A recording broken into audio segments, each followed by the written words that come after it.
Hello, language learners, and welcome back to the Clarity English podcast. I am absolutely delighted you've joined us today. I'm Emma, your guide to making English feel more natural. And I'm Mike. It's fantastic to be back with all of you. Emma, I have to tell you about something that happened this morning. It perfectly illustrates why today's topic is so important. Oh, do tell. I'm intrigued. What little slice of life caught your attention today? Well, I was grabbing my morning coffee, and a woman walked up to the counter and, with a very straight face, said to the barista, "I want a large latte." Just like that. I want coffee. It wasn't rude exactly, but it felt very direct, almost like a command. Ah, yes, I want. It's grammatically correct, of course, but you're right. In English, it can often come across as a bit abrupt, especially in a service setting or with someone you don't know well. It lacks a certain warmth, doesn't it? Precisely. It made me think that even when you're trying to be polite, if your words are too direct, it can sometimes miss the mark. And that immediately brought one particular word to mind, a word that can smooth out those rough edges and add a layer of grace to almost any request or statement. Let me guess. Are we talking about the magical, often misunderstood word would? You got it. Would. That sneaky little word that confused me so much when I was first learning English. I could understand it perfectly when native speakers used it, but when it was my turn to speak, I'd just freeze. Should I say would or will? I never felt confident. It felt like walking a tightrope. That is such a common experience, Mike, and honestly, a feeling many English learners share. But today, that changes. Our mission is to demystify would and make it feel not just understandable, but easy and natural to use. By the end of this episode, you won't just know the rules, you'll feel the essence of would. That sounds amazing. So, what exactly will we be able to achieve after listening today? Excellent question. Here's what you can expect to achieve. First, you'll understand the true feeling of would, which is much more important than just memorizing rules. Second, you'll be able to use would to sound more polite and friendly in everyday conversations. Third, we'll explore how to talk about your dreams, wishes, and hypothetical what-if situations with confidence. And finally, you'll discover how to tell stories about the past with more feeling and nostalgia. So we'll sound warmer, more natural, and more like a native speaker? That's definitely something I would want. Exactly. Before we dive in, we have a little challenge for you. In the comments section below, tell us one thing you would do if you had more free time.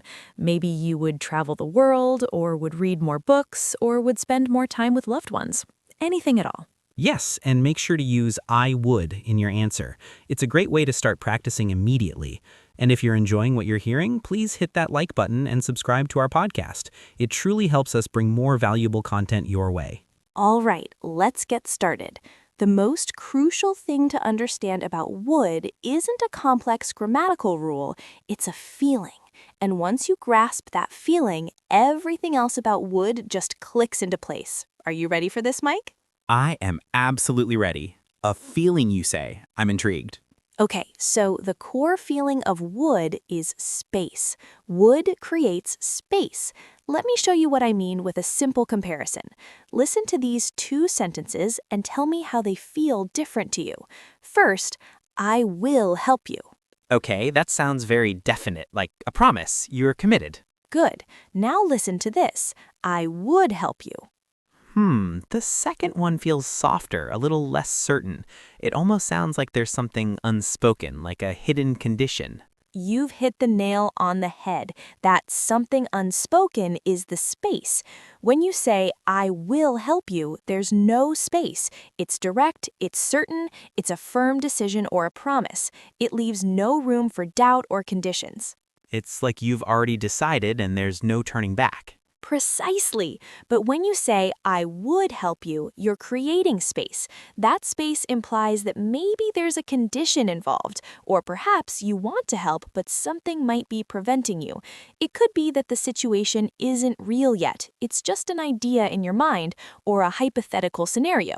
It's not happening right here, right now, with absolute certainty. Ah, I see. So will is for definite real-world actions, while would is for things that have this space around them, things that are conditional, imagined, or not yet fully committed. That's a fantastic distinction. Exactly, you've got it. Let's try another example. Listen, it will be fun. That sounds very confident and enthusiastic, like you're sure it's going to be a good time. Now compare that to it would be fun. Oh, that one definitely sounds like you're imagining it, but it's not a definite plan. Maybe you're thinking about a future event, but it hasn't been confirmed yet. There's a sense of possibility, but not certainty. Yes, there's space between you and the fun. It's not a reality yet. It's an idea, a wish, a potential. The fun exists in the realm of imagination, not concrete plans. Let's do one more. She will call you tomorrow. That sounds like a definite plan, a scheduled call. I'd expect the phone to ring.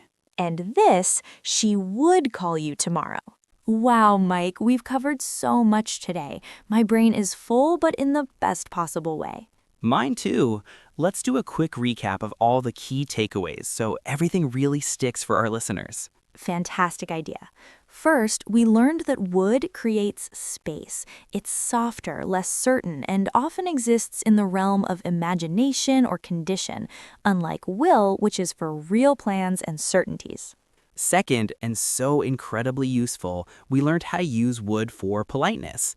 This means using I would like instead of I want, would you for gentle requests, and would you like for warm, inviting offers.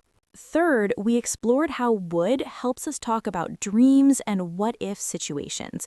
We use if I had/could, I would for conditional dreams, I would love to for general wishes, and I'd rather to express our preferences.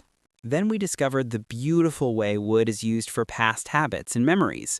When you want to tell a story from the past with emotion and a sense of routine, you use I would for things you did many times. And finally, we tackled those crucial common mistakes.